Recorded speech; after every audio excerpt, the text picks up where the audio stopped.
Од Македонија во Сирија, па од Сирија пак назад во Македонија. Вистинска, но тешка животна приказна доживува Бранка Неделковиќ која поминува низ Голгота. Иако е родена во Скопски Бутел, пола живот го поминува со семејството во Алепо, Сирија, до пред 5 години кога експлозија им го уништува домот, а пред очите на децата загинува незиниот сопруг. Тоа ќе биде шок за сите, а посебно за постариот син, кој истиот тој ден ќе биде погоден со куршум во грбот и Бранка едва успева да го спаси. Тој потоа не може да оди и му е нарушена психата како последица на глетката и убиството на татко му пред неговите очи.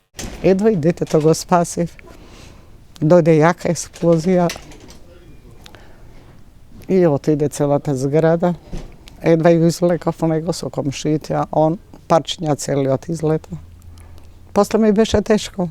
Воените трауми во Сирија во март годинава ја тераат Бранка повторно да ги спакува куферите за назад во Македонија, иако успева да го пренесе само поголемиот син. На аеродромот иземаат се, дури инвалидската количка на синот. Албумите со семејните фотографии биле единствениот спомен за незиниот живот со Мустафа во Сирија. Зарати стана ратно стање.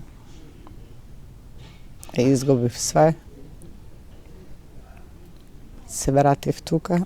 Во Македонија Бранка има брат кој помага колку може, но и дава се од себе колку да не останат гладни со синот. Но месецот е долг, киријата скапа. Терапијата за синот чини многу пари. Се жали Бранка која не знае како ќе закрпи крај со крај без државна помош. Да се консултирам кој правец да го фатам. Капак на голготата што тука ја минува е мислата кон другиот син кој останал во Сирија. Се прашува што прави, како се снаоѓа сам, дали некогаш ќе дојде покрај неа. Бранка затоа вели: "Јас сум мајка и за моите деца подготвена сум да изградам и град, а потоа и да умрам нема да жалам."